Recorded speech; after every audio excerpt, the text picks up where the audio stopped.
Do you know what it is? A dinosaur? No, it's not a dinosaur. Big koala. This animal's called Megatherium. Marvelous name, but all it means is big animal. Deep inside a West Virginia cave, explorers found massive, fresh claw marks, too big for any living animal. The terrifying part, the beast that could have made them was supposed to have gone extinct 10,000 years ago. In early 2025, a group of spelunkers descended into a remote, unmapped cave system in the Appalachian heart of West Virginia. At first, it was just another exploration. Tight passages, dripping stalactites, winding chambers. The group had mapped countless caves before, but this one felt different, older, almost alive. Then in the beam of a headlamp, something stopped them cold. The walls were scored with enormous claw marks. Some stretched nearly a foot long, raking deep into the stone. One caver pressed his hand against a gouge, and his palm barely covered half the width. These weren't the scratches of a black bear or even a mountain lion. And here's what chilled them to the bone. The edges weren't worn down, they weren't crumbling or ancient. They looked sharp, fresh, like something had made them recently. The team exchanged uneasy glances. They knew every known predator in Appalachia, and none could have left marks like these. If no modern animal was capable of carving them, then what had? And more disturbingly, was it still down there, deeper in the cave? This wasn't the first time West Virginia became the center of a prehistoric mystery. Over 2 centuries ago, in 1796, strange bones were pulled from a cave in Greenbrier County. When examined, they confounded scholars of the day. None other than Thomas Jefferson studied them and described a creature unlike anything living. It was later identified as Megalonyx jeffersoni, the giant ground sloth. These Ice Age titans could tower over 10 feet tall when standing upright.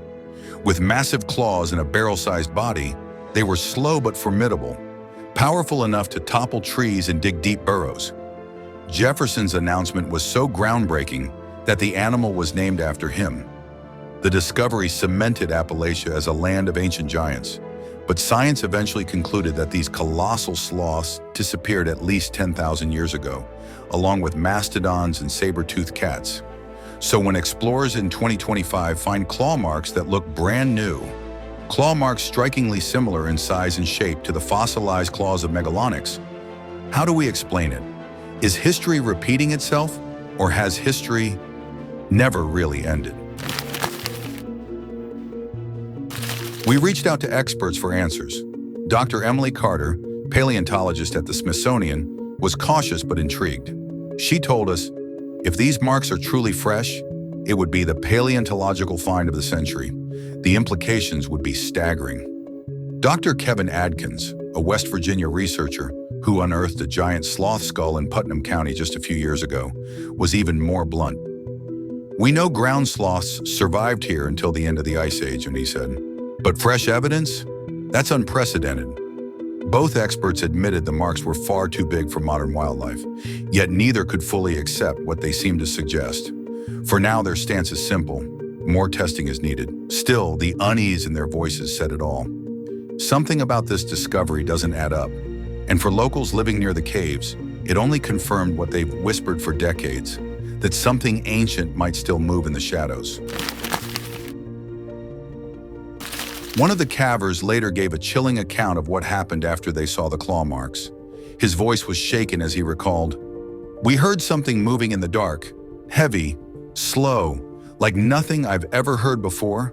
When we saw those claw marks, I knew right away this wasn't from a bear." In Appalachia, stories like this aren't new. For generations, locals have passed down tales of strange creatures in the hills. Shadows larger than bears crossing moonlit fields, guttural sounds echoing from caves, footsteps in tunnels that lead nowhere. Many dismiss them as folklore, campfire exaggerations.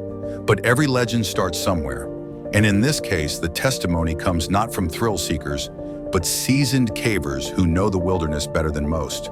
So the question becomes, are these marks and sounds just misinterpretations? Or has something truly survived in these caves, hidden from human eyes for thousands of years? Scientists are now examining the claw marks in detail. They're taking plaster casts, measuring depth and spacing, and comparing them against fossilized sloth claws in museum collections. Forensic teams are searching for the smallest trace, skin cells, hairs, or microscopic fragments embedded in the rock. Any organic material could hold the genetic key to proving the impossible. Early comparisons show uncanny similarities between the West Virginia claw marks and known Megalonyx fossils. The size, the curvature, even the spacing, everything lines up. If confirmed, this wouldn't just be another fossil discovery. It would mean a species thought extinct for millennia had somehow endured, undetected beneath our feet. But that raises a bigger question. If one Ice Age giant survived, could others have too? Could Appalachia, with its vast, unmapped cave systems, be sheltering more relics of the past? I think we talked about it before, the Megatherium, the giant ground sloth in Peru. Yeah. That's the only one. I mean, depends what you define as cryptid, right? Like, I'm not a Bigfoot guy or Loch Ness monster, but thylacine could be considered a cryptid, right? Yeah, because it was alive. We do have video footage of it, and there's been a bunch of sightings. Yes, but now you have all these Bigfoot-esque people, right? All these sort of tinfoil hat guys who are like, it's here, I've seen it, or whatever. And so it's like started to fade into this cryptid realm. And I still think that in Papua New Guinea, there could be an extant population. Imagine it. A hulking, 10-foot ground sloth covered in thick matted fur emerging silently from the mouth of a cave. A relic of the Ice Age, alive in the 21st century. It sounds impossible, but history has shown us that nature doesn't always follow our timelines. In 1938, fishermen off the coast of South Africa hauled up a coelacanth, a fish believed extinct for 66 million years. In 1994, hikers in Australia stumbled upon the Wollemi pine, a tree unchanged since the time of dinosaurs. Both were written off as long extinct until they weren't. Scientists call them living fossils, surprises that remind us extinction isn't always the end. Now consider this. We've only explored about 3% of Earth's caves. The Appalachian system alone is one of the most extensive in the world, with over 45,000 known caves and countless more unmapped. If a species was going to hide for millennia, this would be the perfect refuge. So are these claw marks proof that a prehistoric beast still roams beneath West Virginia? Or are we staring at evidence of something even stranger, something we're not yet ready to understand? Either way, one thing is certain. The darkness beneath Appalachia is keeping secrets. And sometimes, those secrets scratch back. Drop your wildest what if in the comments. And don't forget to like, share, and subscribe for more ancient mysteries and discoveries every week.